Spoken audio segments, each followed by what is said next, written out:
Capriotto, the Service Aftermarkets podcast pioneer with the gold standard of aftermarket business podcasts. Join me for Aftermarket Insights as we advance the aftermarket. And as always, know that you'll learn just one thing. Find us on your favorite podcast listening app and remarkableresults.biz or on my YouTube channel. Hey everybody, Carm Capriotto here. Good to see you. Always honored to have you just listening. Hello, Dan Malloy. He's my partner in crime on this episode. But first, listen, I want to ask you something. If you earn your living communicating, then we've got a virtual Remarkable Results Toastmasters group. It's perfect for you. It's made up of aftermarket pros looking to improve their communication confidence and leadership qualities. Toastmasters values our integrity, respect, service, and excellence. And we would love to have you join. Toastmasters program does help you gain an edge in the workplace and in your life. Welcome you to join at remarkableresults.biz/Toastmasters. And here's the really cool thing. You can come on as a guest. Never really have to join and hang out. It's not that much money to be part of it. We meet twice a month, one daytime, one nighttime. So Toastmasters, I do this for a living, by the way, Dan, but Toastmasters has taught me an awful lot. Well, look. Well, are you inviting me? It sounds like you're speaking to me. Yeah, well, it does sound like I'm speaking to you. That's the job of a good podcaster. You're speaking to one person, right? Yes. In this case, it happened to be you. Yeah. Hey, thanks for coming on the show a little while back. It was in May of 2024, the commitment principle, how to build trust and drive sales in the auto repair industry. Yes. Love that episode. It got a lot of traction. Appreciate that. Now, I got to tell somebody of some behind the scenes stuff. Sure. Look, when I set up an episode with a guest, not only do we email back and forth and we maybe share some talking points and we try to shape the frame of the episode, but when we get into this virtual studio here and we go into what's called a green room before we hit the record button, we just talk about stuff. And so I'm sharing this with you because Dan and I had a plan until he said, we don't have a plan. We blew it up. Boom.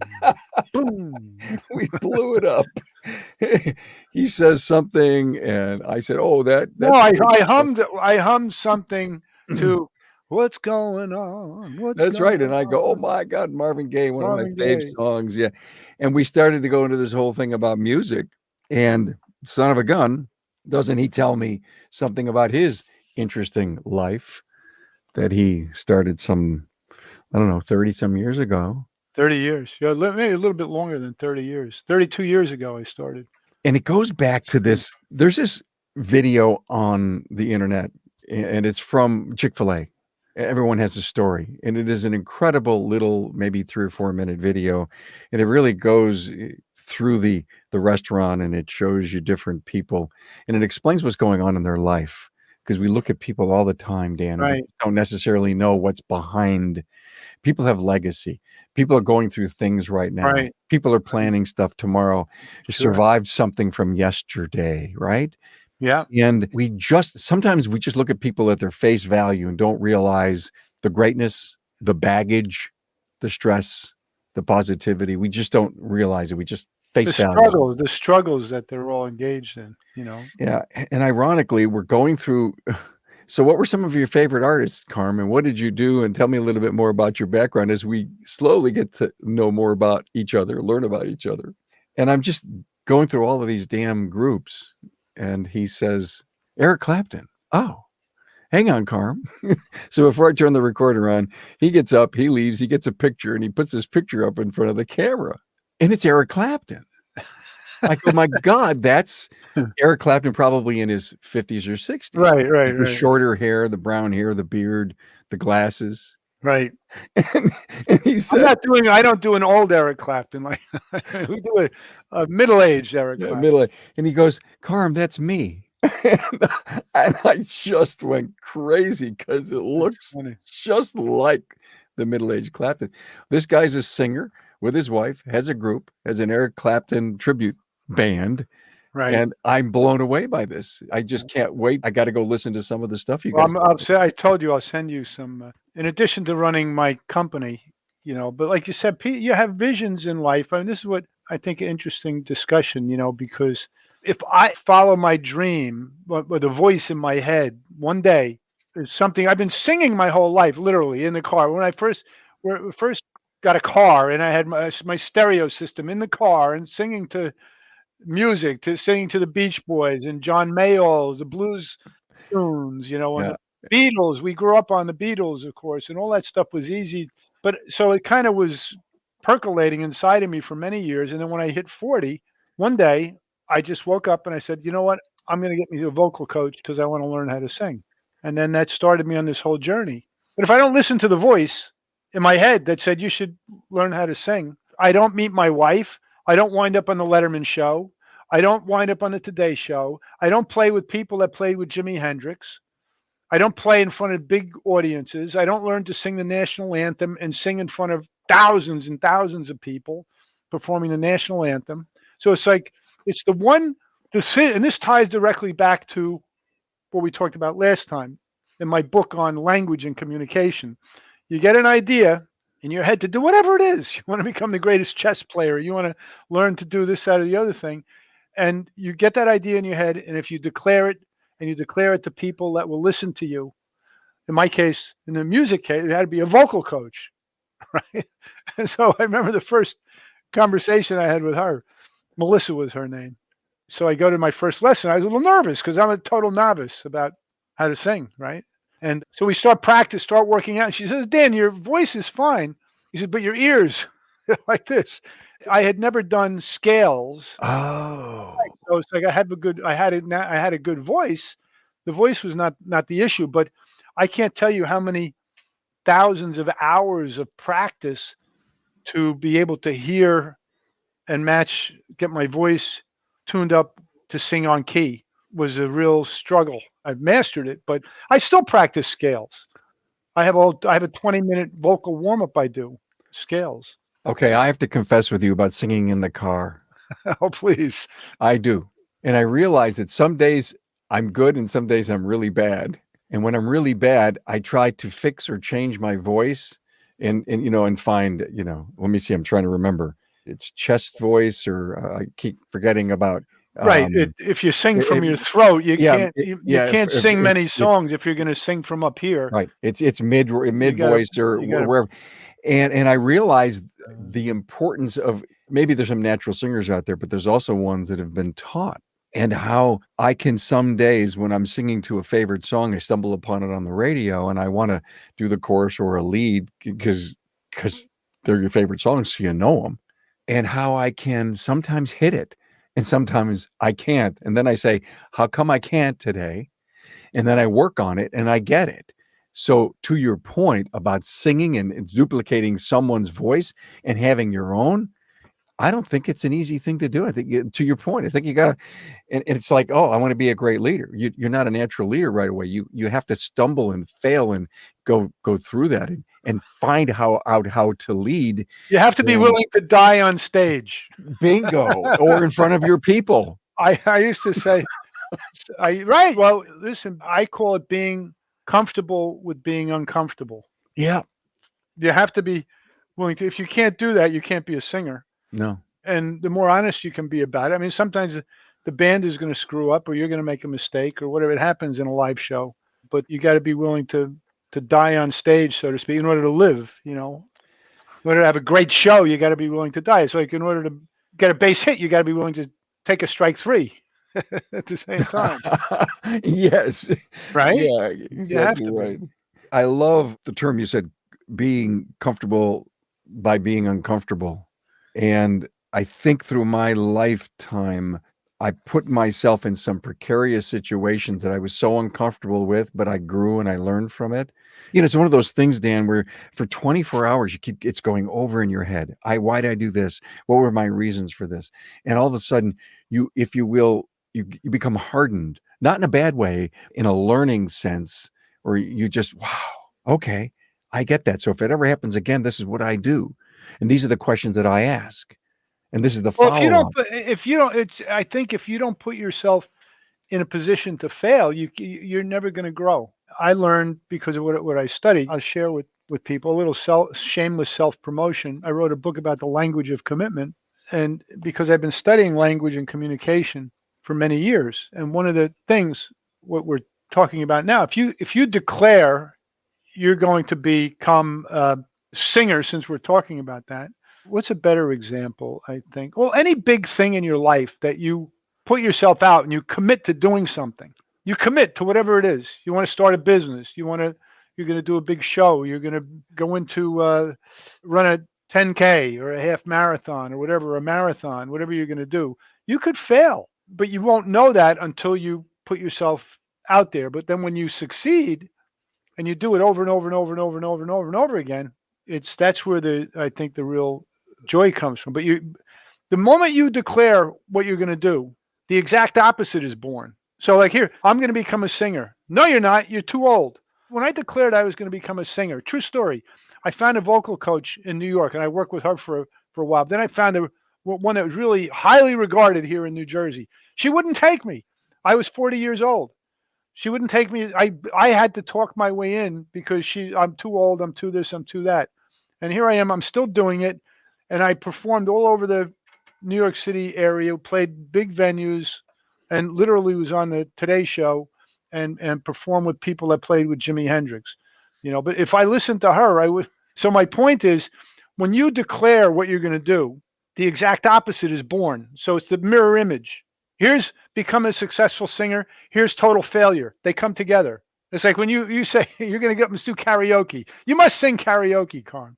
No, I don't.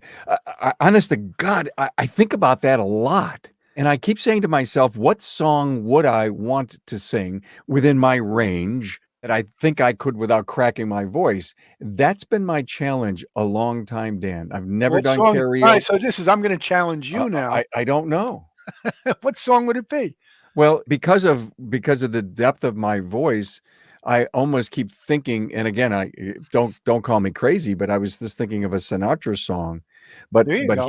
I really was thinking of, because I think I have that range, his range. I thought you were going to tell me Foreigner, and I said, no, you can't do Foreigner. No, I don't think but anyway, and don't ask me why I would have picked a Sinatra song and why I wouldn't have picked some other person.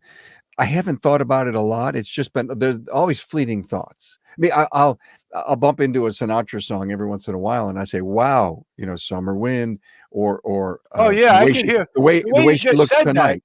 The way you just said "Summer Wind." So I don't even know how to do it. So say it again. Go ahead. Summer Wind. But wait, I don't want to. You could break into song right now. Please, to all of our younger audience, please don't turn us off right now and leave us because we're talking Sinatra.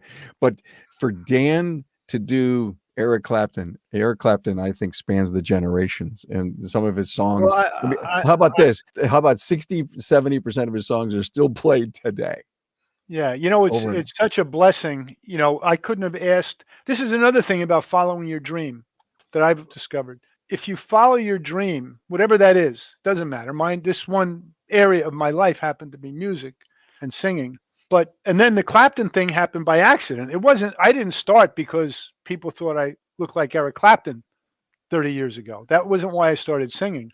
I was a Clapton fan, but if I heard about Clapton when I was 15, 16, when he was with Cream and with John Mayall's group and all of that, I knew who he was and I was a fan.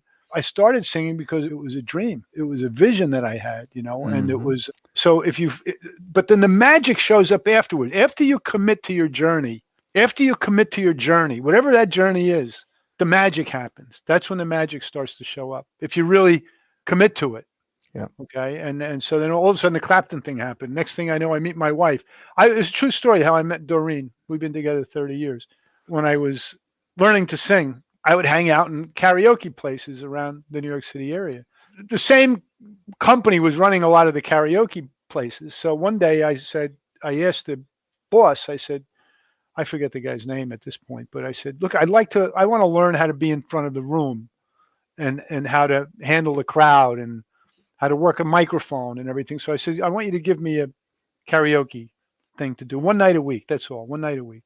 So he did. So in a club called the Cellar Door in Bergenfield, New Jersey, on Thursday nights, I would bring in equipment, set up the PA, and I would host a karaoke gig.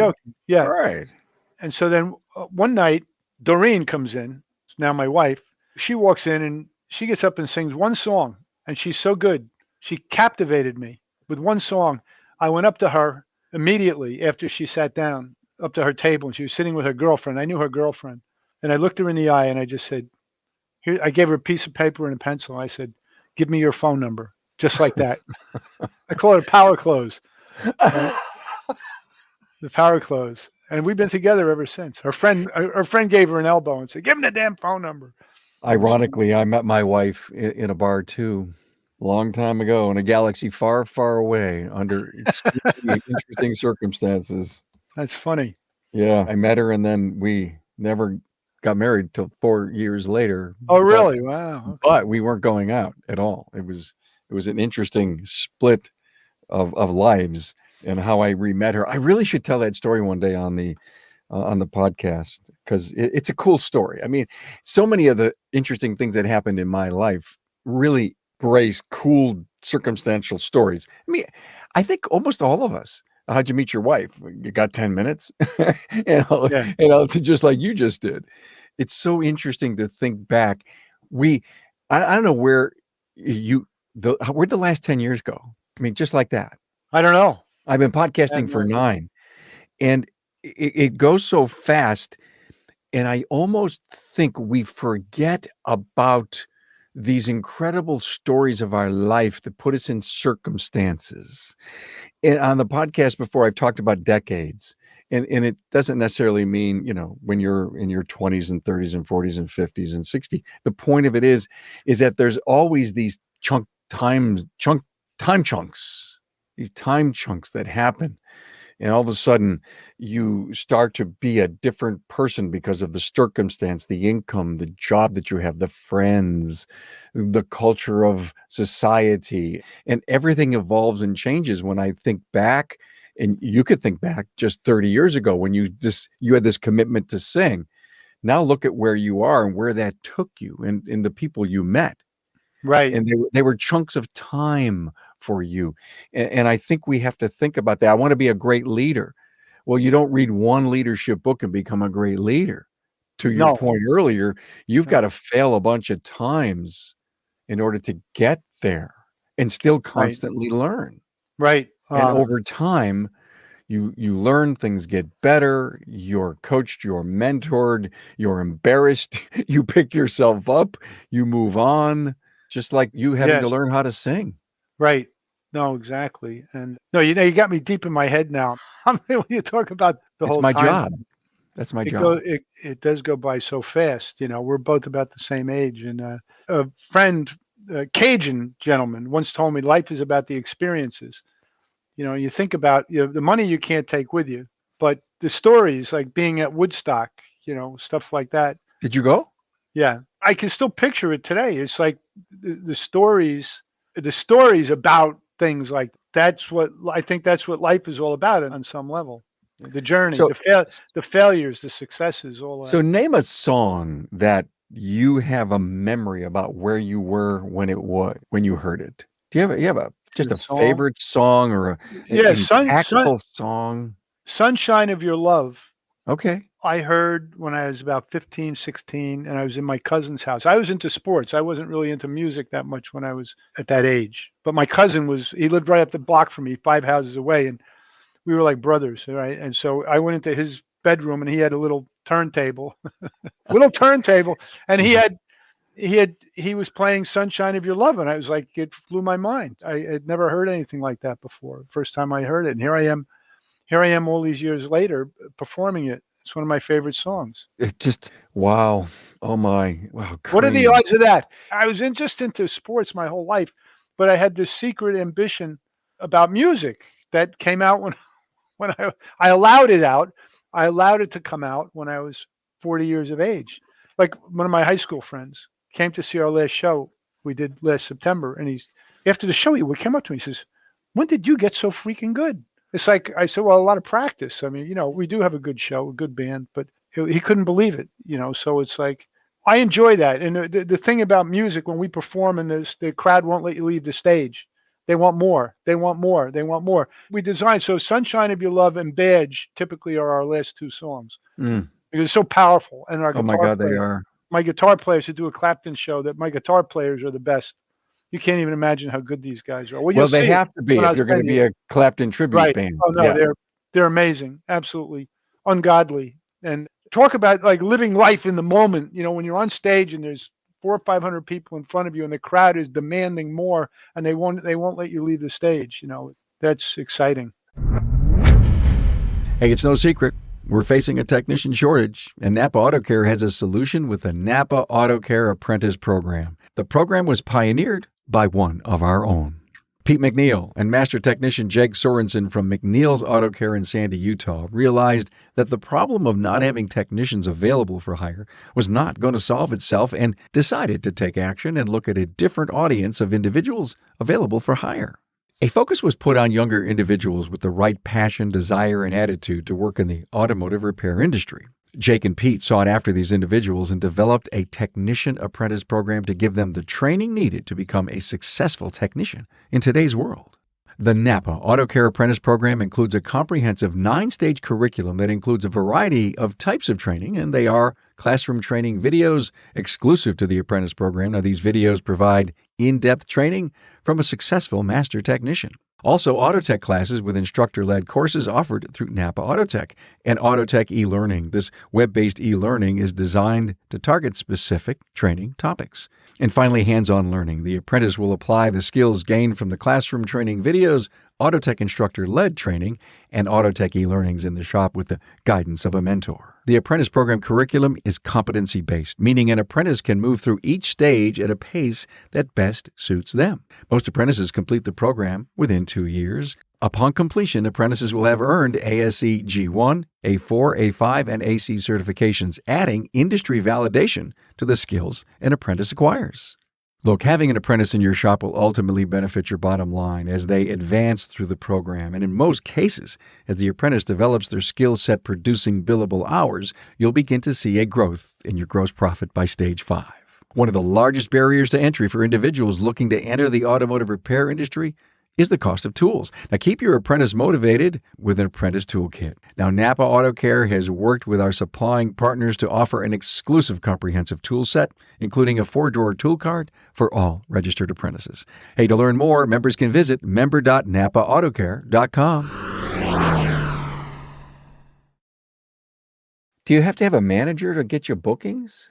No, I do it on my own.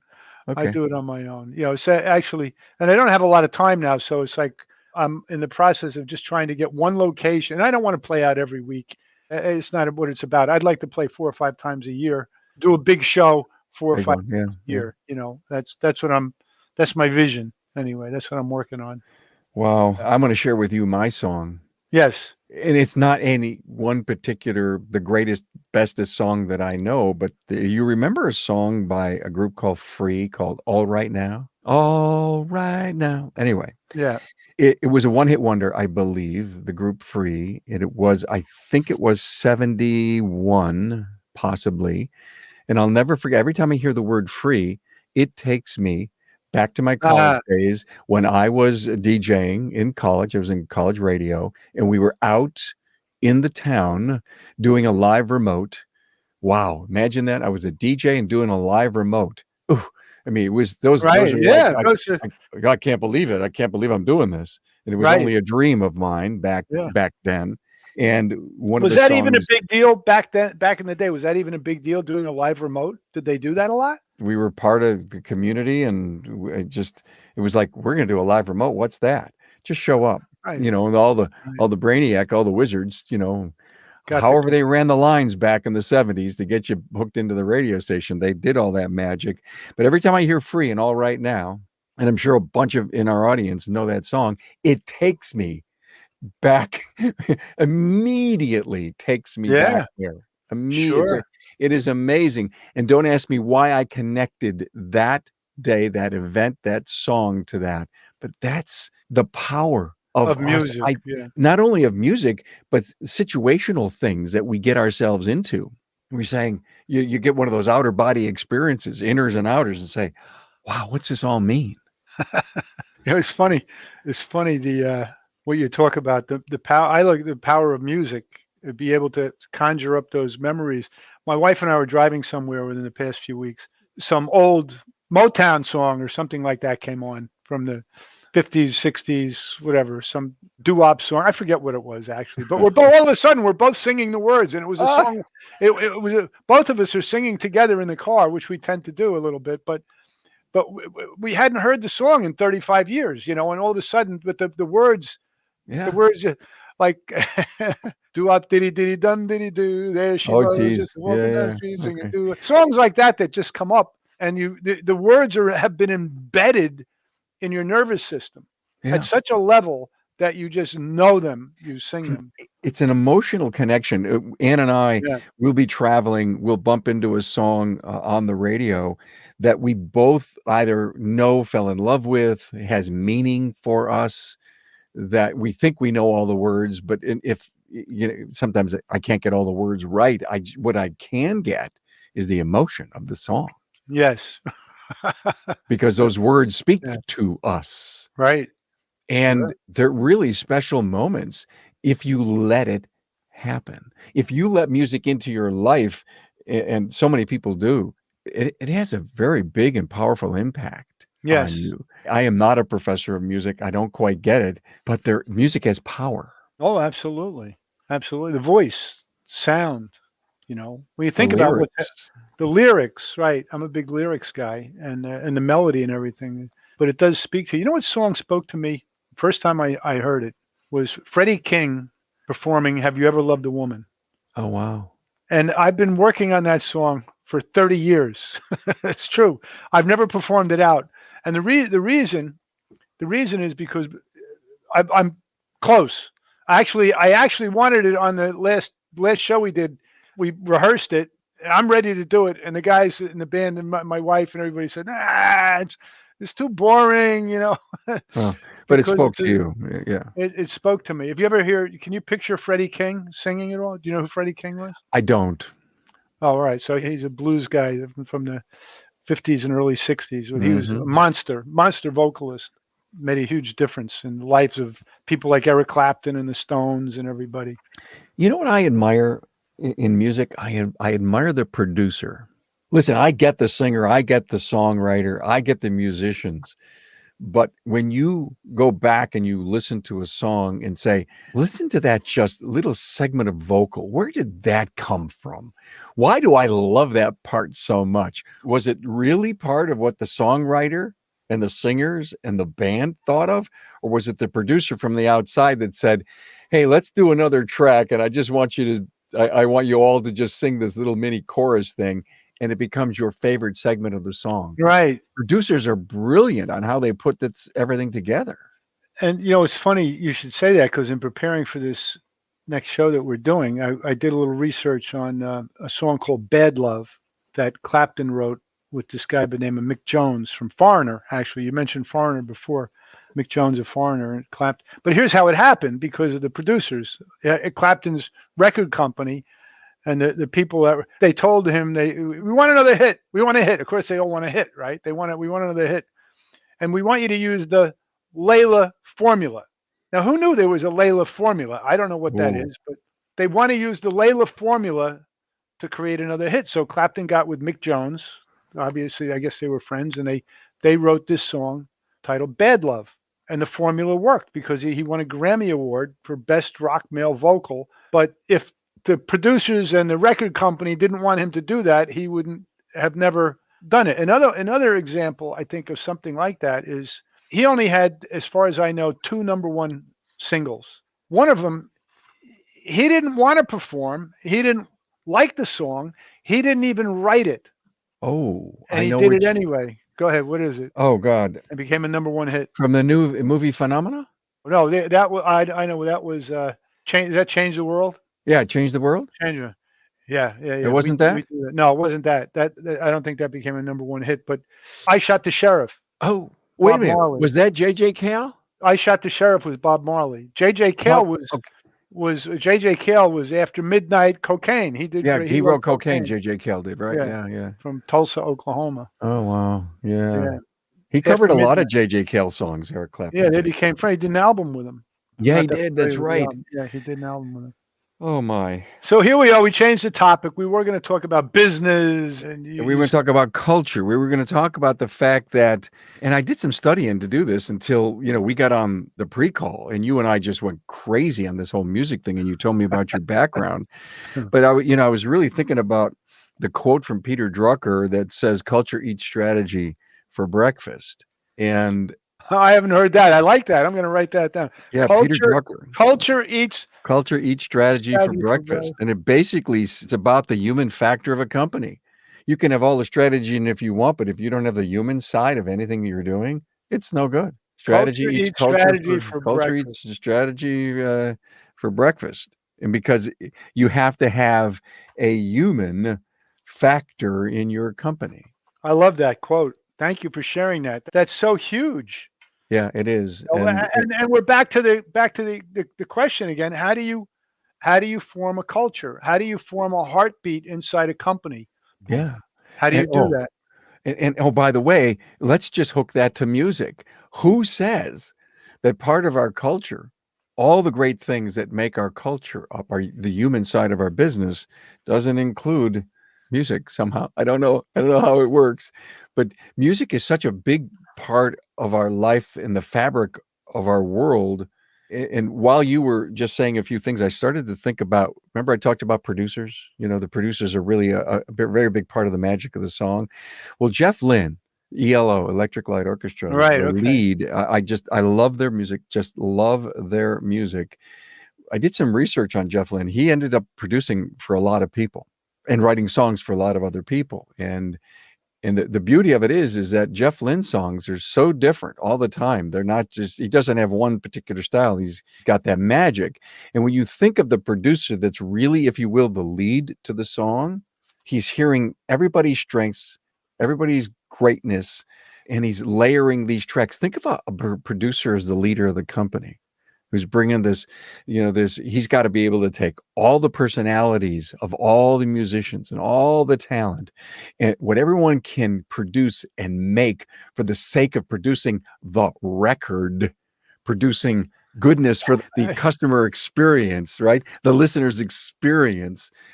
I'm just connecting this in my head all of a sudden. Yeah. No. I think it's a great analogy. And running a band, and I've had lots of different iterations over the last 33 years of what we do, and working with musicians some kind can be challenging, if you will. But being running a company also challenging. But I love the quote. I love that quote. Culture eats strategy for breakfast. It's the human factor of the company. Yes. And we are not necessarily working hard toward that.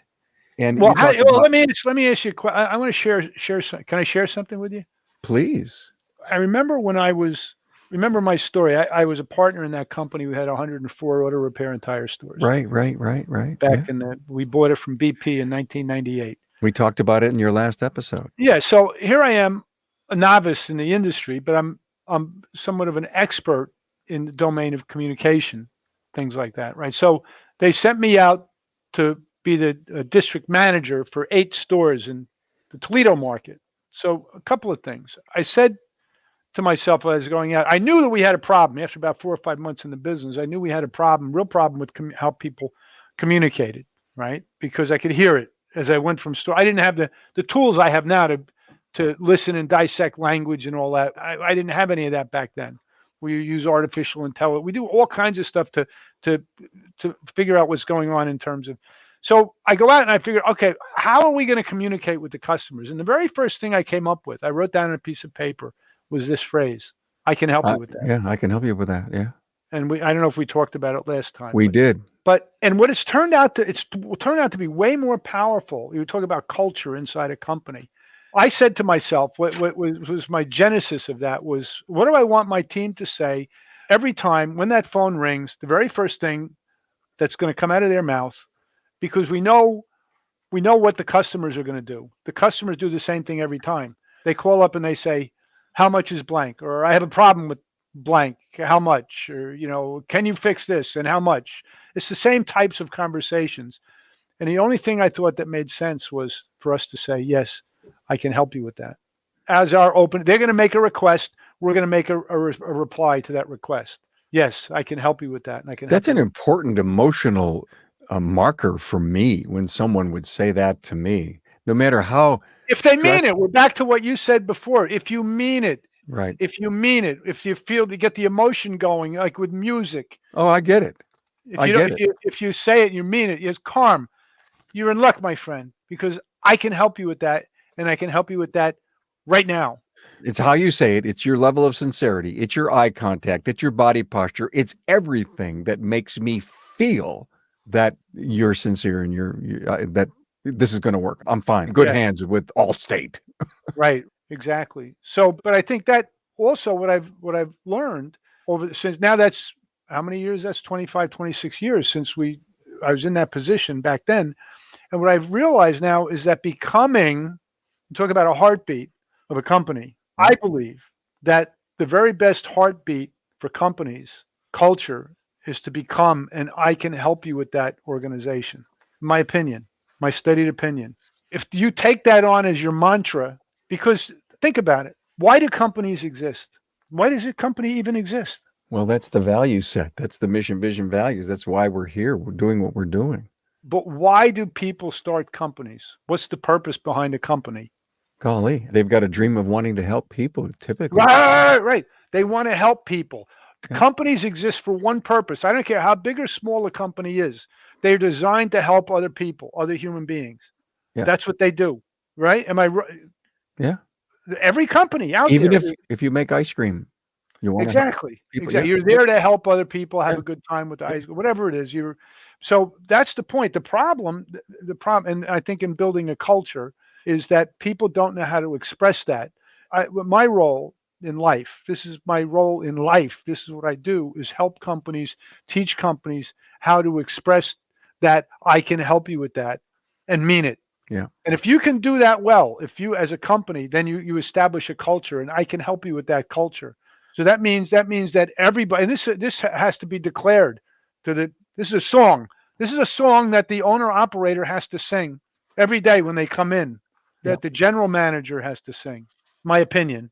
That we hire you.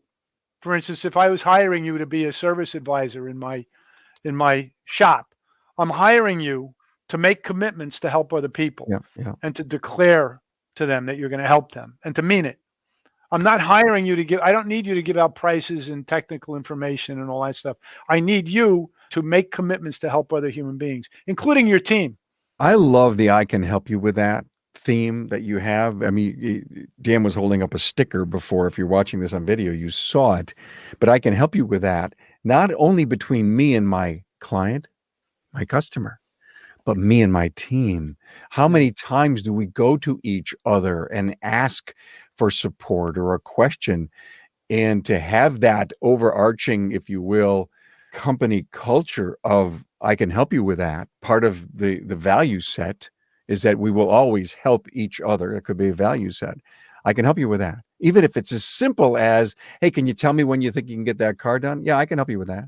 I want to share a little story with you. This is a true story. You're right on about that. Could you imagine two things? Could you imagine what it would be like if you had a company with 100 employees, and every day every employee came in, and the minute they crossed that threshold, they're like, "Who can I help?" They're like, "Who can I help? Who needs help?" And so that becomes the mantra for the whole company. And it's become, if somebody's not an "I can help you with that" human being, get rid of them. I hate to say it like that, but if they're not in that, it's like rowing the boat. If they're not rowing in that direction, then what are they doing? They're rowing in the wrong direction. So you give them a chance. Obviously, you want to train and teach and coach them, but if they're not an "I can help you with that" human being, then and you're an "I can help you with that" company, you got a problem. But you got me all excited now about this stuff. Let me share this story with you. I taught language of commitment to a guy that became a very good client of mine, Danny Smith, out in Tulsa, Oklahoma. He bought the language of commitment big time, and he's blown up his business from 4.8 million to 19 million. The guy took off. Well, after about 2 years of working with him, I invited a bunch of dealers out to his store to meet him and spend some time with Danny. So I had about 5 or 6 dealers coming out. We were going to spend time together. That was going to be like on a Tuesday and Wednesday, 2 days. His technicians in his lead store found out about the meeting that we were having, They came in on Sunday. Nobody asked them to do it. They came in on Sunday and power washed the floor of the shop, organized everything, cleaned everything up, just because they were that committed to Danny Smith. True story. And we were like flabbergasted. They came in on a Sunday on their own time and power washed the floor so that the store would look spit polished when the guests came in from out of town. It says a lot. Think about it. That's what we're That talking about. that says so much. Never having to be asked, always anticipating why you need to do things, Yes. trying to give the bestest representation of the company that they are so proud to work for. Yes. Realizing that, hey, we misstepped a little bit. We didn't clean up like we should have. Let's do it right. And there's a lot of things you could look into this with, but more importantly, they were all in. All They were in. all in 110% for the company. The culture was supreme for them. And The, it hu- took the it human took a side of few it. yes, and to your point, it took a few years for him to establish that as the culture, and he had to shift. Before adopted the language of commitment, and I just he became an I can help you with that human being.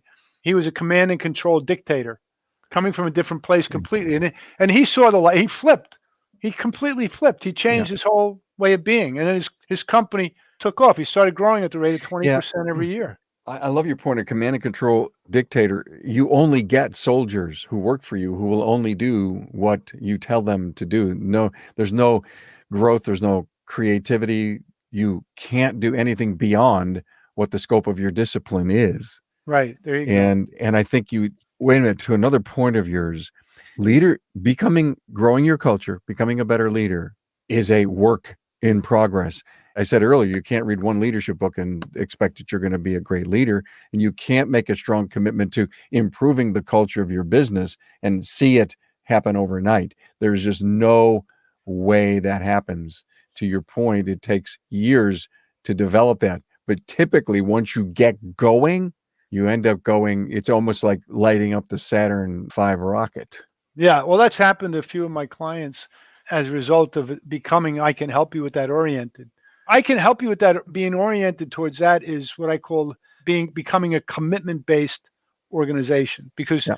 I believe that people want to help each other, but if you don't know how to express it, it's not going to work well. It's like knowing a song but not being able to sing it. You know what I'm saying? I want to sing a good song, but if you don't practice it and you can't sing it, then what's the point?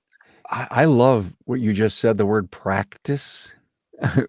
Everything that we're talking about as far as business and culture and improvements and systems and processes and communications, you just don't say all of a sudden I got a new software tool to make us communicate better if you don't practice it and you groom into it. I love the word practice. Yes. To be a singer, to musician, if you want to do anything good, you got to practice it. Yes. And you said you're a member of Toastmasters. Yes. It's interesting to me because Yeah.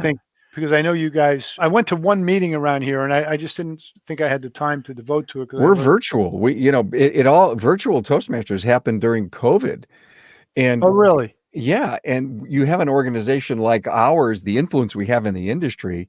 And I got together with Chris Cloutier and Craig O'Neill. Oh, Craig. And Oh, yeah, Craig. I know. yeah. And myself, my daughter Tracy, we formed a virtual Toastmasters, got Oh, accredited really? from virtual Toastmasters. Wow. You could learn, you can get yourself to be a master Toastmaster by doing the same things in your virtual club that you would in a one-on-one. We have a twice a month, one afternoon, one evening, and I have learned so much in Toastmasters, and I do this for a living. And I was excited to be part of it. I was excited to start this organization and the people that have been in it. I've watched them blossom to the point where they're becoming, again, think of service advisors, think of owners who want to be better communicators, because I don't think you could be a great leader if you're not a good communicator, period. I'm Right. sorry. That's just how I feel. Right. And part of communication is learning how to listen. And in Toastmasters, you're not always talking. It's a 1 hour disciplined and structured meeting. You not only learn to be able to talk on your feet in a timed environment, but you're also learning how to critique other people and learning from what they do or say.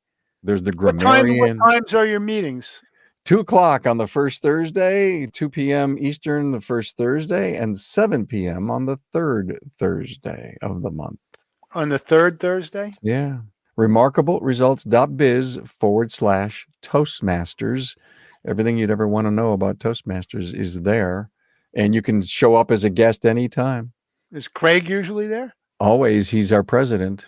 That makes Yeah. sense. Yeah. Craig has got that. He's got the energy, man. I'll tell Yeah, you. he is our president, and Yeah. he has a brand new podcast coming out on the Aftermarket Radio Network called Speak Up. Wow.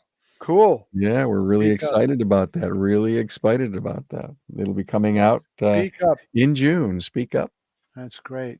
Hey, look I know we kind of went to a million places, and you and I think we could come back together again, just reach up into the clouds, pull a topic down, and we could roll with it. It's fun. This was a blast. I learned an awful lot about you and your musical Same background. here. Same here. And I know that if our audience saying, where did you guys go with this?